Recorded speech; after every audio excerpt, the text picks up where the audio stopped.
Ladies and gentlemen, it is my pleasure to welcome you back to Midnight Nightmare, so sit back, relax, and enjoy the tale. But before that, please consider giving us a like. A few years ago, I lived in Japan for about 10 months. It was part of a study abroad program for my university's placement year. I stayed in Hiroshima, and most of the Japanese people I met were very kind and polite.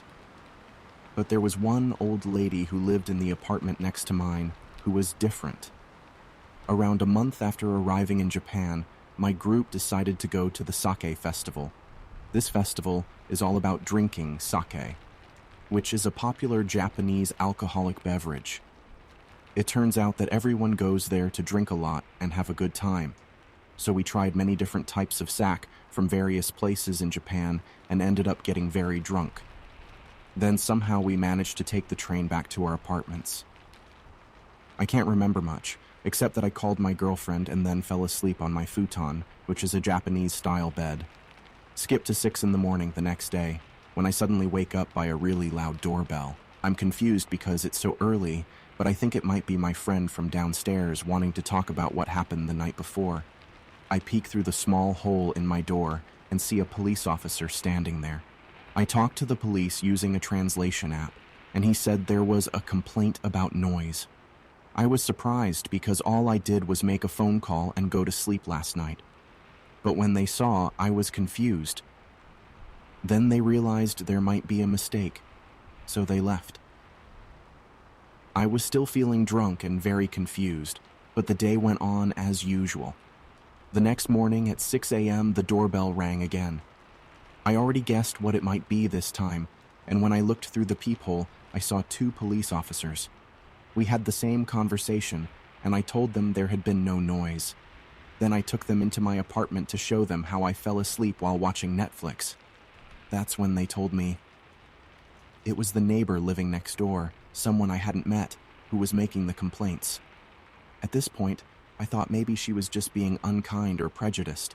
So I talked to the person at my university who looks after international students.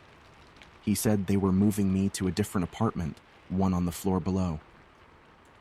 I was pretty upset because I had just started to feel comfortable in my new place, but I had to go along with it.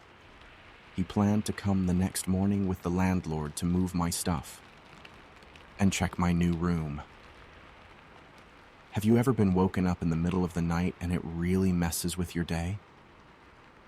Well, I went to bed on time that night and got ready for the people who were coming to help me move my things. But suddenly around 3 a.m., my doorbell started ringing continuously. It was so loud that it woke me up right away. Now I was really scared. I couldn't even move and I didn't want to. Everything suddenly became quiet. I slowly walked over to the front door and looked through the peephole, but I didn't see anything. I was sure it was my neighbor who was being really weird. Nothing else happened for the rest of that night, and I eventually went back to sleep. I woke up the next morning still feeling a bit scared, but it's okay because my friends are coming over soon. I kept going out to check if they were downstairs, but I made sure to close my door quickly because I didn't know what this woman might do if she saw me. When I went into my room, I noticed that the sliding door to my balcony was wide open, and that's when I saw her for the first time. This woman had twisted her body around the fence that separated our balconies, but she was still on her side, and she was just staring right at me. We looked at each other for a moment, and then she quickly turned back to her side. Literally, 2 seconds later, my doorbell rang. Thankfully, turned out to be the folks who were there to help with my move. I explained the situation to them quickly and hurried downstairs to my new room. At one point, I spotted the lady again acting strangely outside. She was pointing to my new room and asking the police if they had gone there, but luckily after that I managed to stay away from her. I guess the police decided to stop responding to her calls. It was the summer of 2016, and I had recently gotten married. So we moved to a nice neighborhood and lived in a townhouse. Everything was going well. After a few months, I found out that I was going to have a baby. My husband and I were very happy, and so were our families. Now, Here's the important part of the story. My mom and dad lived in a townhouse right next to ours, and my grandparents lived in one between mine and my parents. We all loved the place, and the townhouses were really nice. So we decided to live in the same place to stay close to each other.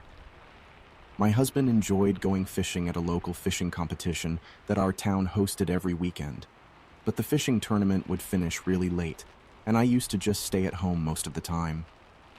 There were a couple of reasons for that. First, I felt sick a lot and was nauseous all the time.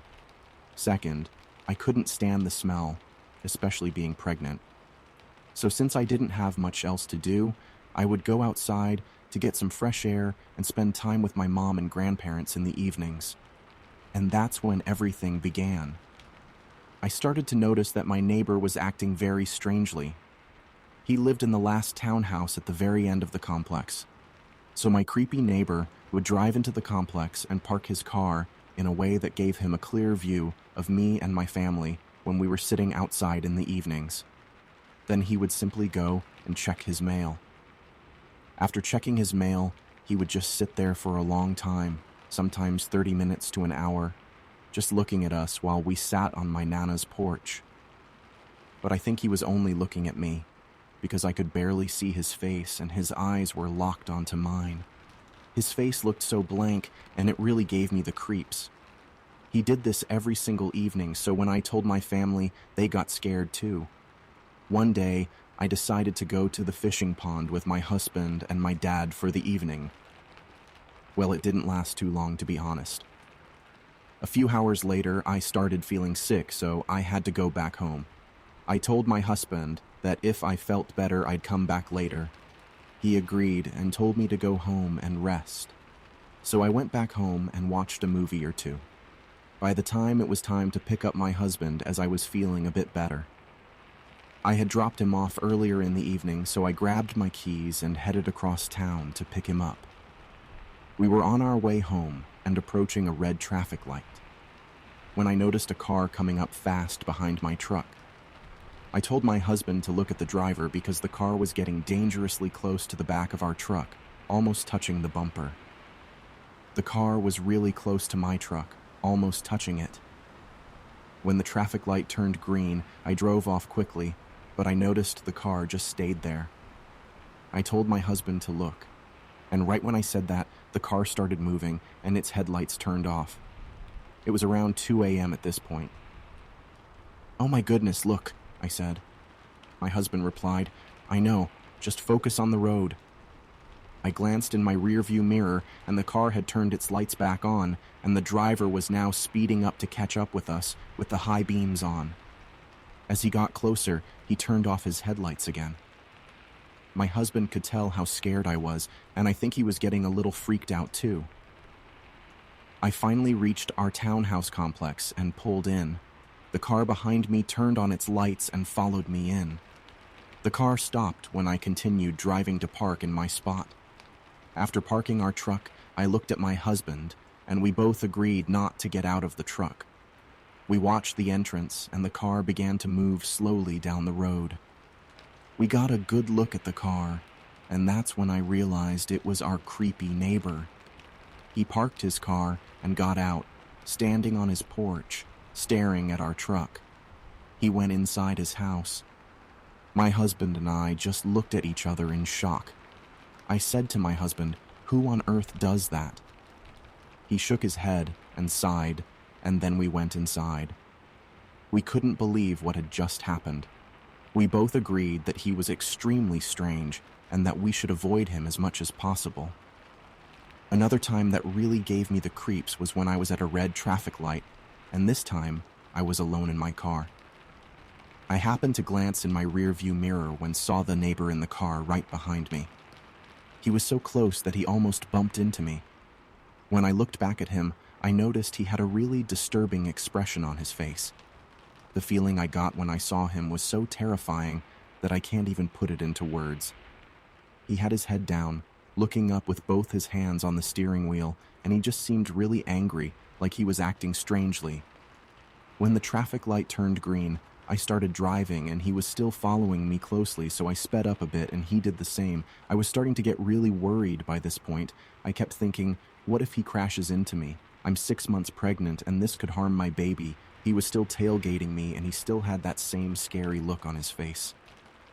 It honestly seemed like he wanted to harm me, so I quickly turned on my left turn signal and pulled over to the right. I did that to distract him so I could get away without him following me. But when I pulled off the road quickly, he got dangerously close to the back of my truck, nearly causing an accident. I called my husband and explained what had just happened. At that point, I was really shaken up. I managed to calm down and went back home. As I entered our complex, I saw him at the mailbox, checking his mail. I parked the truck, and then I called my mom, asking her to come down. I told her everything that had just happened. Then I quickly got out of my car and went into my house, making sure everything was locked and secure. My sister, who's like the family detective, started looking into this more. We soon found out that he was a convicted murderer who had done something terrible. This guy had killed his partner and stayed with the dead body for days. Then, he had plans to get rid of the body, but luckily he got caught before he could. He tried to argue that he was insane. They didn't buy it, and he ended up in prison. He served his time, but was released a few years earlier than he should have been. Once I found out about his past, I became very paranoid, so I made sure to lock all the doors and windows to feel safe. I also carried a legal gun with me wherever I went. I was scared of him, and I had every reason to be. A couple of months passed, and one day, when my dad and husband were working on the truck, my mom, my newborn baby, and I were sitting on the porch trying to enjoy the evening. When we noticed his car pulling into the complex and he was playing the song, "I've Had the Time of My Life," from the movie Dirty Dancing really loudly, he was driving slowly down the road, just like before. He parked his car in his spot, then backed up to get a clear view of me and my mom. He turned his car all the way around to stare at us, with the song still blasting. My mom and I told my husband and dad to go check on what he was doing. They had enough of his weird behavior. They said they were going to ask him why he was staring at us. When he saw them walking toward his car, he quickly sped off down the alleyway. I doubt I'll ever be able to listen to that song again without thinking of that guy. Thanks for ruining it for me. But luckily, he moved out not long after that, and I couldn't have been happier. So finally, I could feel safe in my own home again. Sometimes I see him in town, and it instantly reminds me of how scared he used to make me feel.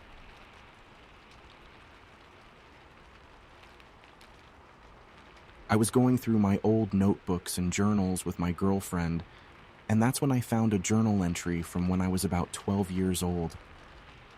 It made me remember a time when I used to live in what I thought was a very safe and protected neighborhood, but I wasn't allowed to go too far from home without someone watching me. Because our neighborhood had gates around it, my parents would let me walk around inside those gates, even if they weren't home. One day after school, I was riding my bike around the neighborhood when I saw a middle-aged lady. She was sitting on her porch, crying, and her front door was wide open. I got worried and stopped my bike to see what was happening. She told me she was having trouble with her husband and asked me to come inside her house to keep her company while she calmed down. I felt a bit uneasy because I knew it's important to be cautious around people I didn't know, but I also wanted to be a kind and polite person.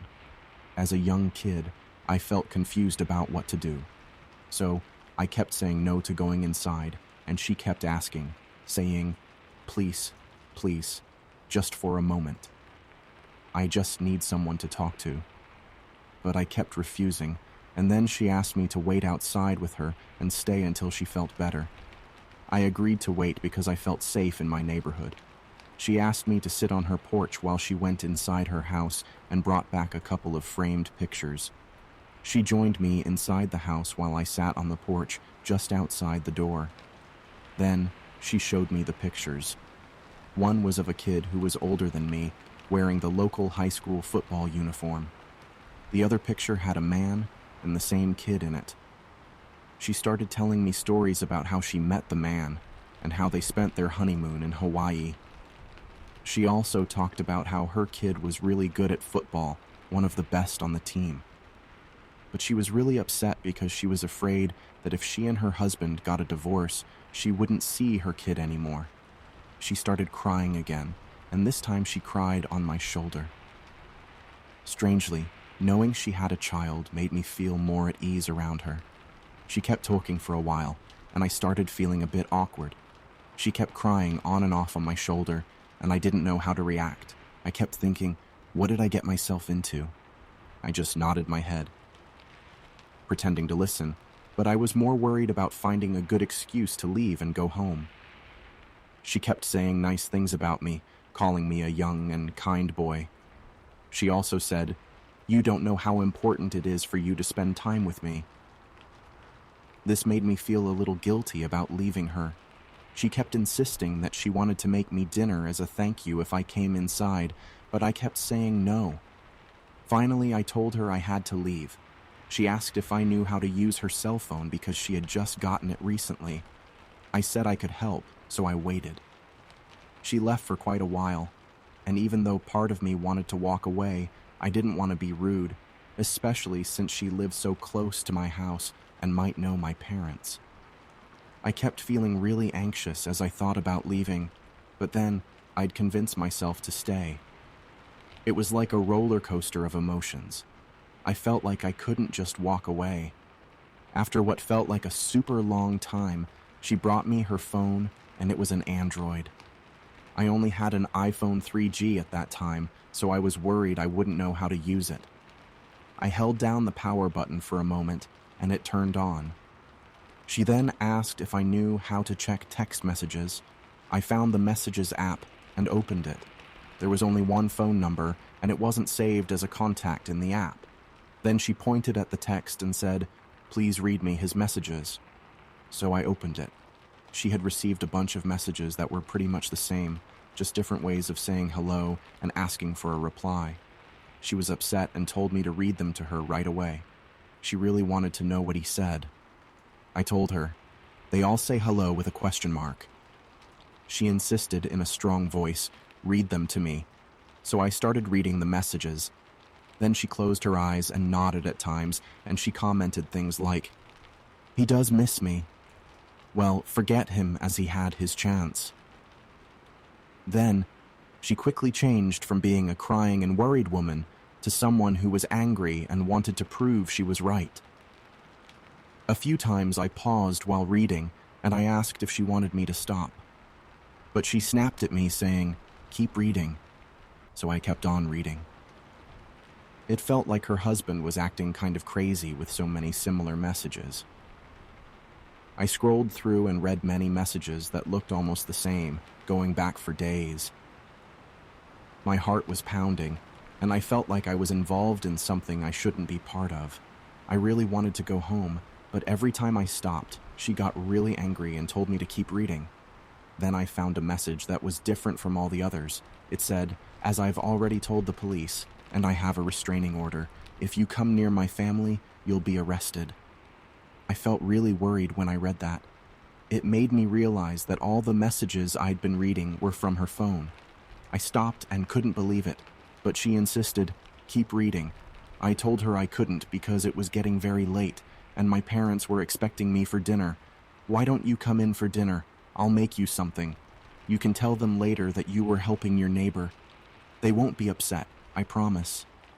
But this time she was both angry and really worried, so I explained that my parents would get concerned and wonder why I was gone for so long.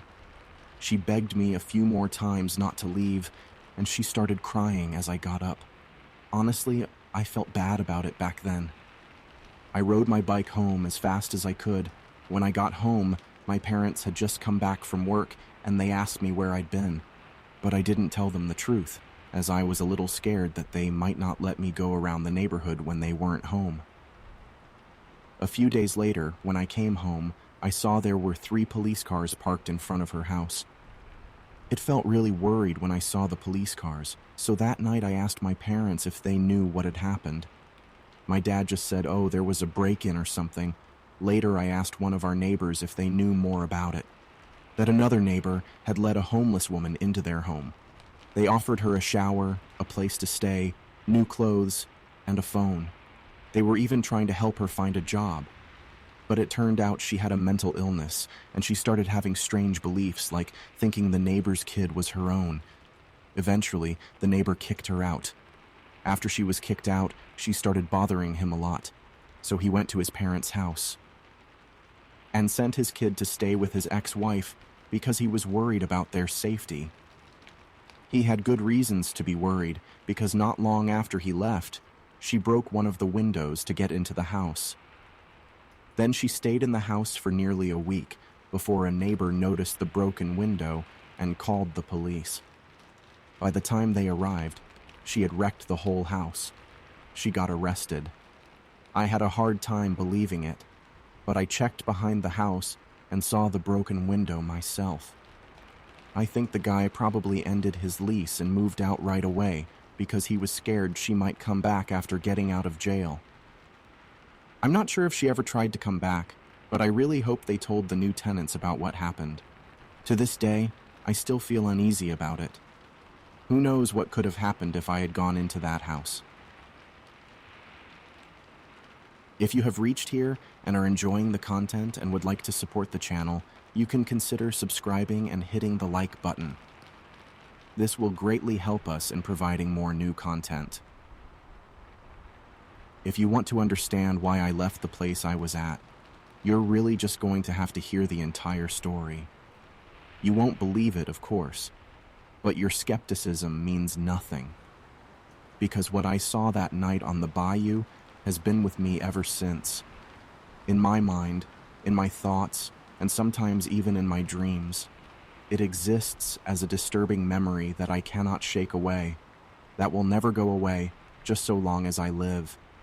It will be one of those things so terrifying that it'll still be just as keen in my mind on my deathbed as it was the day it occurred.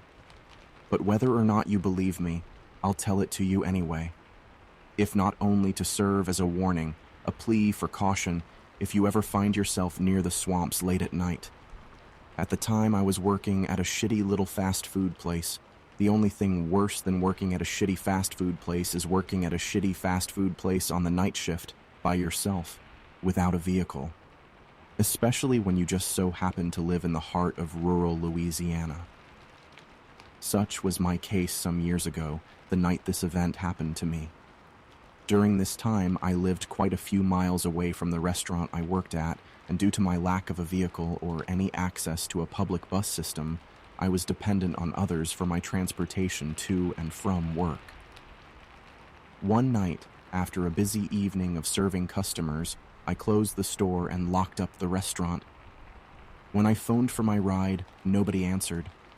Now, I'm not here to throw a pity party, but I can't help but to express anger at the fact that the person who drove me to and fro to work was my roommate, who had a car but no fucking job. And I was basically the only person in our house who paid the rent at this time. And this loser had the carelessness to fall asleep, leaving me with no fucking option but to walk. Again, this was not the first time that this had happened. The first time this had happened, it took me an hour and a half to get home, walking briskly. And to those of you who have never been to the rural regions of Louisiana, you have no clue. Here we have what is called a bayou. It's basically swamp. Thick, murky, moist, frog-laden, mosquito-swarming, gator-infested, crappy-smelling swamp, with thick, tall grass, cattails, cypress trees, and heaves of pond scum. And I just so happened to live on the bayou, all the way down a long dirt road with hardly any streetlights and thick swamp on both sides of the road. There are no side roads, and the houses down this street are separated sometimes by more than a quarter-mile apart. It's not merely spooky walking down this road at night, it's fucking terrifying. You hear sounds, both real and imagined, coming from the bayou. Chirping, croaking, howling, grunting animals. The rustling of leaves and branches in the canopy of the cypress trees and the splashing water from underneath them. That's the worst. You can hear the sound of something lurking nearby abruptly dunk underwater. It can be a turtle, a snake, or an alligator. You never know. You just keep walking, with your teeth and hands clenched tight, hoping nothing crawls through the tall grass next to you and onto the road. Or, even worse than the subtle dunking sounds, the sudden splashes that happen when you're walking and scare a toad or frog, and it jumps into the water. The sound makes you almost shit yourself as you begin a running spree that lasts about 3 seconds before you realize what it was, and then you're left with your heart pounding so hard that the sound of your blood gushing in your temples scares you just as much. These are the types of things that happen when you're in the bayou. This is what I had to look forward to that night as my asshole roommate slept sprawled out on the sofa with the television set probably tuned into reruns of the Three Stooges and the Marx Brothers. And don't get the impression that I simply called once and gave up. You can trust that his cell had around 7 or so missed calls, 3 very unfriendly voicemails, and several aggressive text messages. I could just imagine his phone laying in another room of the house, softly vibrating in my desperate attempts to reach him as he snored. But eventually I gave up, and having just about no other friends to contact in the area as a recourse, I stopped by the nearby gas station, grabbed an energy drink, and began my ways back home. Now, you must understand, the first 30 or so minutes of my walk isn't that bad. I'm still in the most populated part of town, and there are streetlights, stores, houses, and cars passing by in large numbers. That's important. If there are a lot of cars going by, you feel safer than when there are very few cars going by. Because when there are only 1 or 2 cars that pass you every 3 minutes, that means that there could be a psychopath in one of those cars, and they may have enough time to stop by and murder you without being caught. But if there are a lot of cars around, there may be psychopaths passing by, but they'll most likely not kill you then because there are too many people around to witness the crime. At least that's my reasoning. I digress. No psychopaths pulled up next to me as I walked about this part of town. Next, there comes a time in my journey where I have to turn down several suburban neighborhoods and walk some streets to get where I am going. And here's where things get a little less safe, and I have to be a little more cautious. There's less traffic down these roads, and you never know when some punk or gang may be hanging out in some empty lot or house who might mess with you or try to pick a fight or mug you or just take an empty bottle of malt liquor and bash your skull in, as an initiation ritual or something. These are the thoughts that go through my head as I walk this region, and they keep me on my toes until I reach the point where houses become fewer and fewer and the bayou begins. This is where the dirt road leading to my home is. And that's where I found myself this night, on foot. I looked down the narrow road. You can only see so far before it fades into misty darkness. I resented that I would have to spend the next hour walking its distance until I reached home, but anger took hold of fear when I thought about how all of this could be spared if not for the neglect and carelessness of my roommate. When I got home, I was really going to have it in for him. I truly considered at that time the possibility of physically smacking his damned face. And with this thought in mind, I launched defiantly down the road. And the further I walked, the darker it became, until no light shined but the stars and a sliver of the moon above me. Very soon the sound of any vehicle was completely non-existent. There was just me, the road, and the bayou, and whatever creatures dwelt there. I heard the crickets chirp, and the frogs croak, and the occasional bird coo. To avoid fear, I focused on their chorus and let their sounds preoccupy my mind. I walked watching my shoes press into the sandy dirt as I placed one foot in front of the other. I would count my steps until I reached 100, and then I'd begin again. I tried to lose myself in the repetition. My shoes became damper and damper, and I felt the soles of my feet become moist. I stopped counting to ponder whether I should smack my roommate with a wet sock, but my thought was interrupted when I glanced up for a moment and saw that I was not alone on this road. A sharp panic seized my heart, and I became very nervous. A long distance up ahead of me, I could discern the soft silhouette of a figure.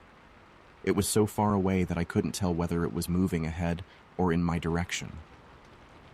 I froze, and I could feel the blood gushing in my temples. What were the chances of there being some malicious punk wandering this street at night, looking to rob me or pick a fight? This was the reassuring thought I had as I tried to convince myself that I was safe. I tried to keep calm, to not let my nerves get the best of me. I mean, whoever this was probably just as frightened of the prospects of me as I was of them if they had already detected me. That is, I didn't know what to do. Run? There was only two directions. Continue walking.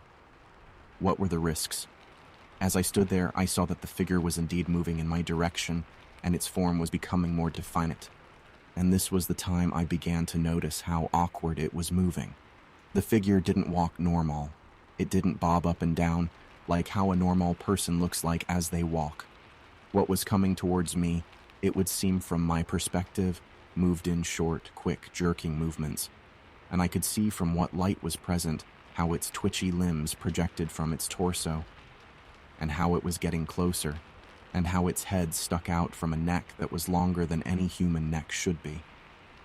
And how at this time I could now faintly hear the noises that it seemed to make, the sound of suckling, and how it was moving quicker, and how its face lifted and I could see its eyes glare like glowing yellow beads, and how these wide, beady eyes locked onto mine, staring at me, and how it stopped, and how we both were there, motionless, yards away, looking at each other, and how it then let out the most ungodly, inhuman screech I have ever heard, like a pig being gutted.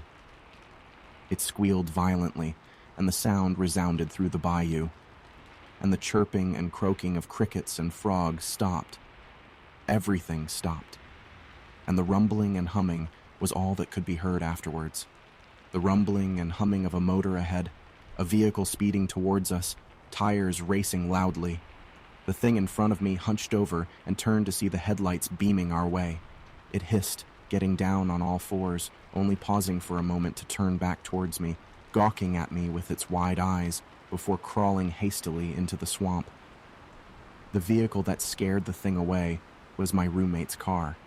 He never saw it, whatever it was, and I never wanted to see it again. I moved as soon as I could, and haven't been there since. My father's family home was just a little under 2 hours away by car from where we lived, a small village surrounded by farmland. I often stayed with my grandparents during my summer vacation and winter breaks from school, and they were always happy to play with me.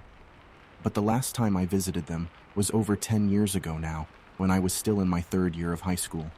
It was my spring break, and I had been invited to visit, and since the weather was good, I rode my bike out to their house. After I got there, I was a little cold, so I stretched out for a moment in a warm, sunny spot off the road.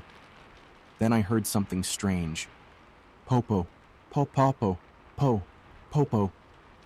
It wasn't a mechanical noise. It sounded strange, but human. I looked about to see where the noise was coming from and saw a white hat peeking over the top of the hedge. The hat moved along to a break in the hedge when I could see that it was being worn by a woman with a white dress. She had to be tall, though. The hedge was over 2 meters high, 6 feet. Before I could really think about this much, the woman was gone, seemingly disappeared. The strange sound was gone, too. At the time, I just guessed that the person's apparent height had been due either to wearing very tall platform shoes or that it had been a man dressed up like a woman. Odd, but that was all. A little later, while having tea with Grandma and Grandpa, I mentioned the strange person I had seen and that I thought it was a transvestite. But when, as an afterthought, I also mentioned the strange po, po, po noise, my grandparents panicked. My grandpa suddenly showered me with questions. When did you see this? How much taller than the fence? Did they look at you? I answered as quickly as he asked. Then he rushed to the phone in the hallway, shutting the sliding door so I couldn't hear the call. The room was suddenly very quiet. Grandma smiled a little, but was trembling for some reason. Grandpa came back soon and told me I would be staying overnight with them. I had to admit that I didn't understand what the fuss was about, and asked what was so bad about the strange woman. Grandpa said, "Grandma can tell you." He then looked at her and said he was going to pick up someone named K-san, Mr. or Mrs. K, and then left. In a clearly shaky voice, Grandma said, "It seems that Hachishaku-sama has become interested in you, but we shouldn't worry. Grandpa is making arrangements." Grandma then told me, a little at a time, that Hachishaku-sama was not a person. She was some sort of monster named Hachishaku-sama because of her height. 8 shaku, Japanese foot, about 11.9 inches, tall. Hachi, 8, shaku, foot, sama, person. Her appearance could change somewhat, sometimes young, sometimes old, but she would always be abnormally tall and would always have a creepy laugh. Po po po. Once Hachishaku-sama took an interest in a person, they were hunted to death in just a few days, and the last known victim of Hachishaku-sama had been 15 years previous.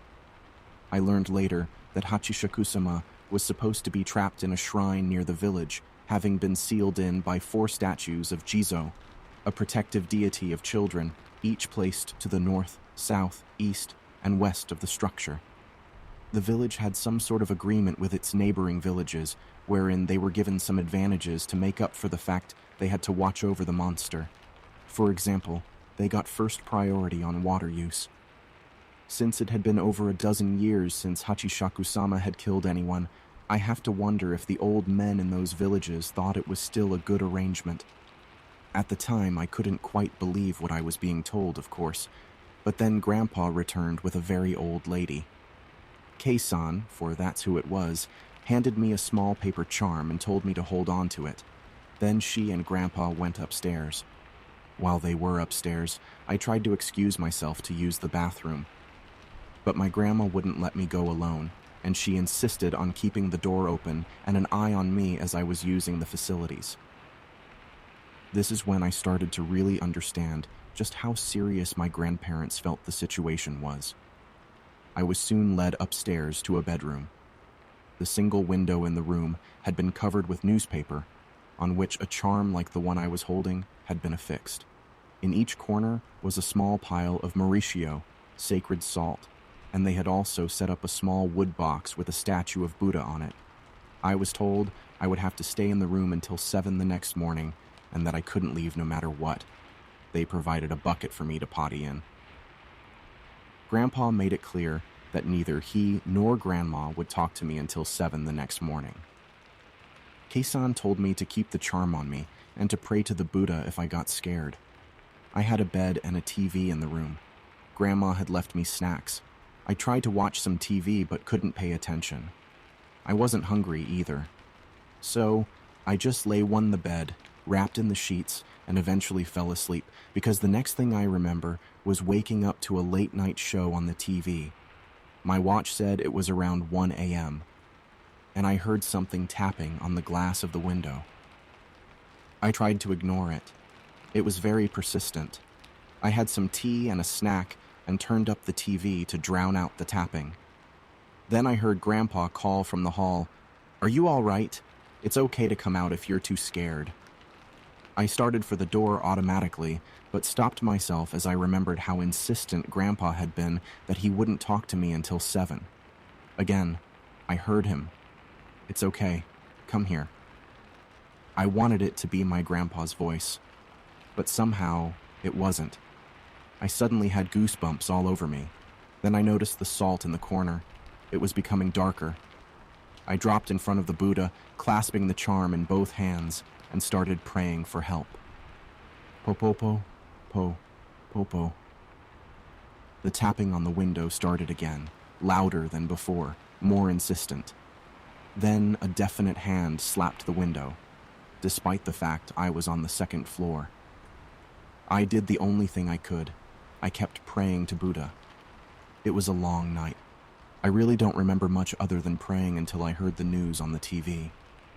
I looked over, and the morning clock on the news screen showed it was 7:13 a.m. Garth note, all Japanese TV channels show the time on screen during morning programs. The tapping had stopped. The voice was gone. The salt in the corners was almost black. I gingerly opened the door. Grandma and Keisan, both looking worried, were there. Grandma, in tears, told me things were going to be okay. Downstairs, I found my father waiting. Grandpa came in from outside, and we needed to drive off. Outside, I found there was a number of men standing around near a van. My grandpa's car was in front of the van, and my father's was behind it. I was seated in the middle of the van with 8 of the men sitting around me, 1 to each side, and then 3 in front and 3 in back. One more man took the driver's seat, and Keisan took the passenger side of the front. I was told to keep my eyes closed and my face pointing down. You are the only one who can see Hachishaku-sama. Don't look at her. Our convoy started off slowly at first. I don't think we had even traveled 20 kilometers before Keisan warned us things were about to get hard. Then she started to chant phrases that sounded Buddhist. And then I heard the laugh again. Po-po-po, po, pop, po-po-po. I clutched the charm to my chest and kept my head down, but couldn't resist a quick peek at the window. That was a mistake. I could see a white dress.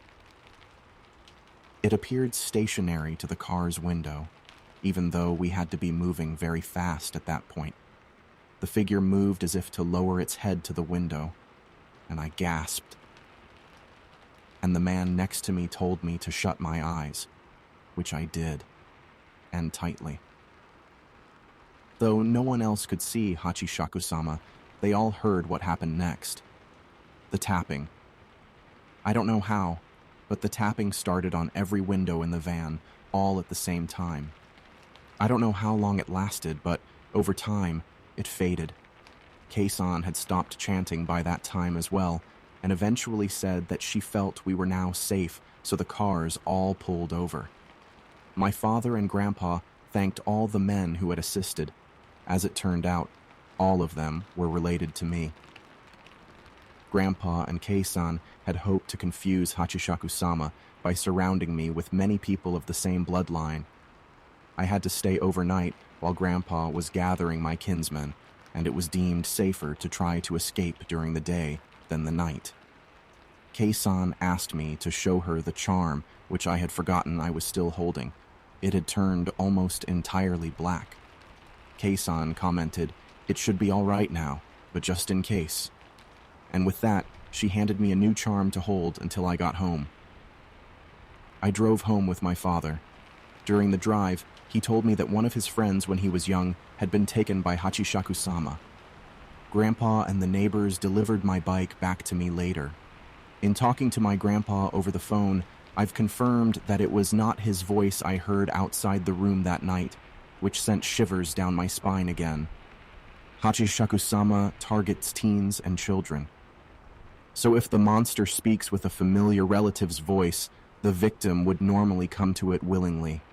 I'd almost forgotten this all after 10 years. Grandma called to tell me that one of the Jizo statues that had sealed Hachishaku-sama into the shrine looked as if it had been broken by someone. The statue that was broken lined up with the road leading to our home. 2 years ago, my grandpa died. Sadly, I was not allowed to attend his funeral. I try to tell myself it was all superstition, but sometimes I still hear that voice call, po-po-po.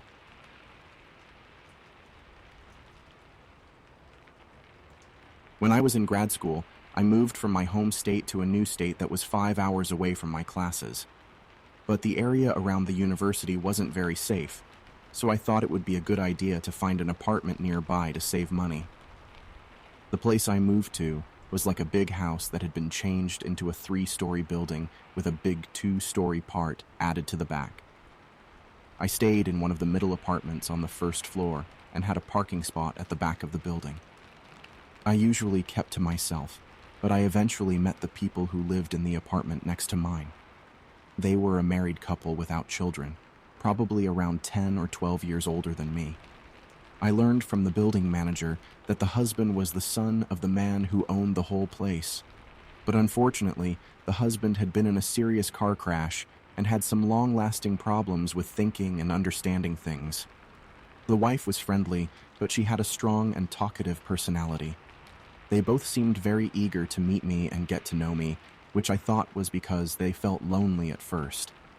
Later on, I started to think they might want some kind of special connection with me, and it gave off a strange feeling.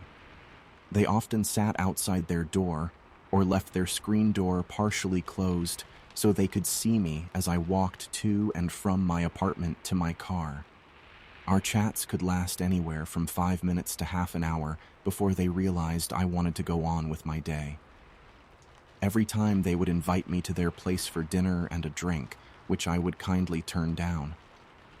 What made it weirder was that, even though they seemed friendly to me, I could hear them shouting at each other most nights.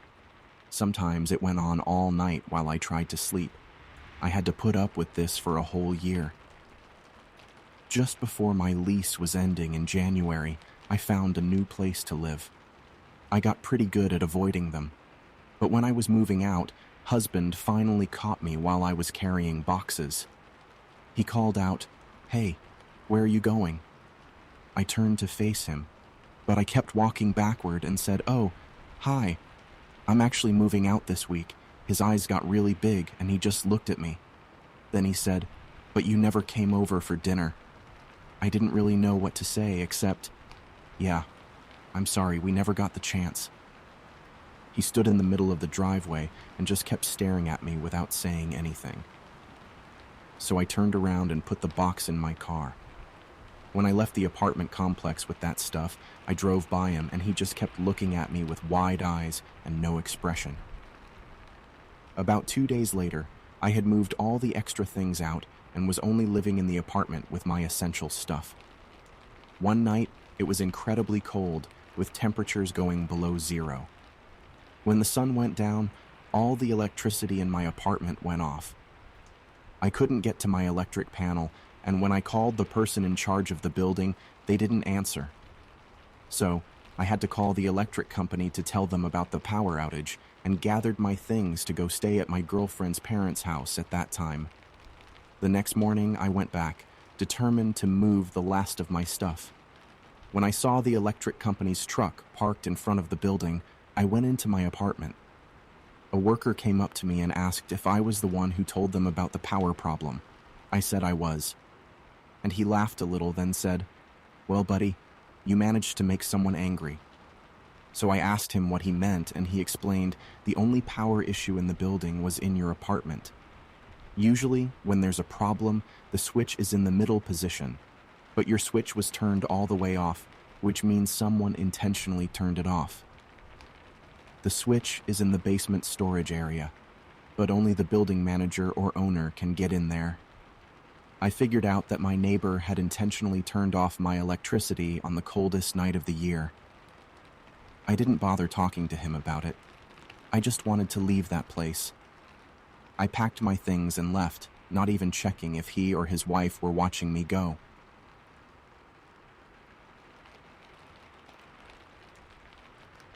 Long ago, in the pre-Civil War era, South Carolina's landscape was adorned with plantations of diverse sizes. My story involves a relatively humble plantation facing economic challenges in the aftermath of the war. While grand plantations thrived, this one grappled to stay afloat. To adapt, a pivotal shift occurred, transforming from a rice plantation to fields rustling with pine trees. The once vibrant rice fields made way for a pine tree farm, meeting the wartime demand for pine box coffins. Eventually, nicknamed Pine Box Plantation, It, like many southern plantations, closed down, left abandoned, and succumbed to decay. Over the decades, whispers of otherworldly influence enveloped its closure, turning it into the town's local folklore, a house that urged passers-by to hasten their pace. In my town, it became a repository of eerie tales, from phantom music and flickering lights to ghostly figures. The narratives ignited the curiosity of local youth, leading to dares and midnight misadventures. Since childhood, I was captivated by the campfire stories about this house. Tales of a headless Confederate soldier patrolling on a full moon and the tragic suicide of the plantation owner's wife and her screams that echoed through the night. Yet the funny part is that Pine Box Plantation's haunting label isn't rooted in tragedy. No deaths, wars, or suicides have ever occurred on the property. My grandfather, a no-nonsense man, shared a unique perspective on the plantation with me. Once he said, "I don't rightly believe in that sort of thing, but I reckon that some places feel haunted, not because bad things happen there, but because they attract bad things. But either way, I find that most things that fall in either category are best left to themselves." As summer approached, my friends and I eagerly planned to explore Pine Box Plantation, fueled by our fascination with the supernatural. However, the town was thrust into chaos when our schoolmate, Tommy Green, went missing. The mystery halted our plans as the town entered a lockdown, with streets adorned with flyers featuring Tommy's smiling face beneath his green Gators hat. The adults were unnerved by how he vanished without a trace, from his yard 1 minute to gone the next. No sound, no witnesses, no Tommy. Months later, as we finally gained the freedom to spend a night together, we knew it was now or never. Yet, the challenge lay in navigating the thick overgrowth that had transformed the plantation's land into a massive pine forest. Sneaking out in the middle of the night and biking the 8 miles to the property were the easy parts. The real obstacle was the dense brush that rendered walking impossible. The only way to reach the property was by taking a boat through the sizable lake that bordered the back of the house. For this venture, we devised a plan, admittedly a bit foolish, yet a plan nonetheless. Armed with 2 canoes courtesy of my buddy, we ingeniously affixed ropes to both the front and rear, strategically securing our bikes with one rider at the front left and another at the rear right. We embarked on our journey in this peculiar formation, surprisingly finding it manageable after mastering the art of compensating for the weight-induced leans. A few minor scuffs marked our path, but the real revelation hit us upon reaching the lake. My buddy had failed to mention that both canoes were designed for single occupants. The scenario unfolded as such. One man anchored in the seat, methodically orchestrating the rowing, while his companion straddled the back, clinging to the rower as if life itself depended on it, a desperate dance to avoid capsizing. Yet, like our earlier cycling expedition, once attuned to the delicate equilibrium of weight distribution, the endeavor revealed itself as surprisingly manageable. Of course, the occasional plunge into the water added a splash of unpredictability. But with one guy momentarily submerged, we still considered it an achievement, effortlessly retrieving him from the lake and back onto the canoe. We slowly navigated our canoes to the lake's shore, adjoined to the backyard of the plantation. We secured our boats by pulling them all the way out the water and on the yard to assure they weren't swept away. And then we all turned to just look at it. It was the first time any of us had seen it this up close before. Amidst the towering pines, an ancient plantation house stood frozen in time, its once majestic facade weathered and weary. Ivy vines clung desperately to the time-worn bricks, as if nature itself sought to reclaim what man had long forsaken. The creaking gate, rusted and barely hanging on, whispered tales of forgotten elegance. As my gaze swept across the decaying grandeur, the surrounding pine forest cast long shadows, wrapping the estate in an eerie embrace. The air carried a hushed symphony of wind rustling through pine needles, blending with the distant murmur of the lake. Windows, shattered by the passage of time, revealed secrets now exposed to the elements. From the porch, where splintered floorboards protested each hesitant step, the view unfolded, a breathtaking panorama of the expansive lake, its waters reflecting the melancholy sky above. A silence enveloped the scene, broken only by the haunting echoes of a bygone era. The air held the weight of history, and the once vibrant plantation now stood as a spectral sentinel, guarding the memories etched into its weathered walls. We were broken out of our lost gazing by thunderous bang that came from somewhere in the house. We all jumped and then locked eyes without words. We knew we were all terrified, but had exhausted too much effort to turn back now. After all, this is what we came for. To see if the stories were true. Venturing into the house proved effortless, given the absence of a door. The interior exuded a pungent amalgamation of earth and mold, cloaked in darkness and dampness. Stripped bare, the dwelling stood hollow, devoid of furniture or any remnants of its former inhabitants. Surprisingly, the imposing aura dissipated within the confines of its dilapidated walls, contrasting sharply with the ominous grandeur witnessed from the backyard.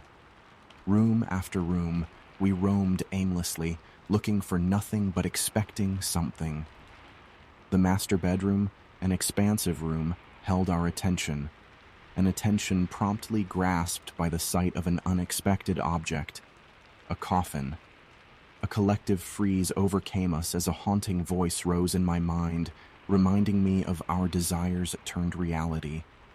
Approaching the coffin with cautious steps, our anxiety gave way to bewilderment as we discovered its lid missing, revealing a disconcerting interior harboring only an aged sleeping bag and a dingy pillow. Perplexed by this incongruity, our gaze was drawn to another peculiar discovery. A pile of clothing, ranging from old to new, most of it children's attire. The presence of a familiar green gator's hat jolted us collectively backward. Tommy Green. Amidst our disconcertion, a scraping sound reverberated from outside the house, originating near the location of our abandoned canoes. Our collective rush outdoors, entangled and stumbling, led us to the lake's shore, where the canoes had vanished without a trace. A stark realization dawned. They couldn't have simply drifted away. Panic set in as we dispersed, frantically searching for the missing canoes, and that's when my eyes caught sight of a lone tin boat conspicuously nestled in the tree line beyond the lakeshore. A disconcerting truth unveiled itself. We were not alone. Label me a less than stellar friend, but without hesitation, I plunged into the dark waters of the lake, determined to reach my bike. The realization dawned swiftly upon my friends, evidenced by the successive splashes echoing behind me. 1, 2, 3. Then, an unsettling fourth splash sent my stomach plummeting and coiling into knots. Every stroke through the water felt like a desperate race against impending dread. Exerting every ounce of strength, I swam with a fervor that threatened to rupture my heart from my chest. Reaching my bike, I clambered aboard, a silent prayer on my lips as I anxiously awaited my friends. Miraculously, one by one they surfaced, scrambling out of the water and onto their bikes. We pedaled furiously, as if outrunning the devil himself, racing back to my buddy's house with an urgency that took no care for potential trouble. Upon waking my friend's parents, we spilled everything: the coffin, the vanished canoes, the tin boat, and most crucially, Tommy's hat. The police combed the property meticulously, corroborating our account by uncovering the coffin, the boat, and the hat. The authorities said it seemed like someone had been squatting on the property for a while. Yet, Tommy wasn't found, and no arrests were made in connection to his inexplicable disappearance. To this day, his disappearance remains a mystery, as does the Pine Box explanation. In the end, I learned that day that monsters are real, and perhaps ghosts. Just because a place is called haunted, it doesn't mean by the dead.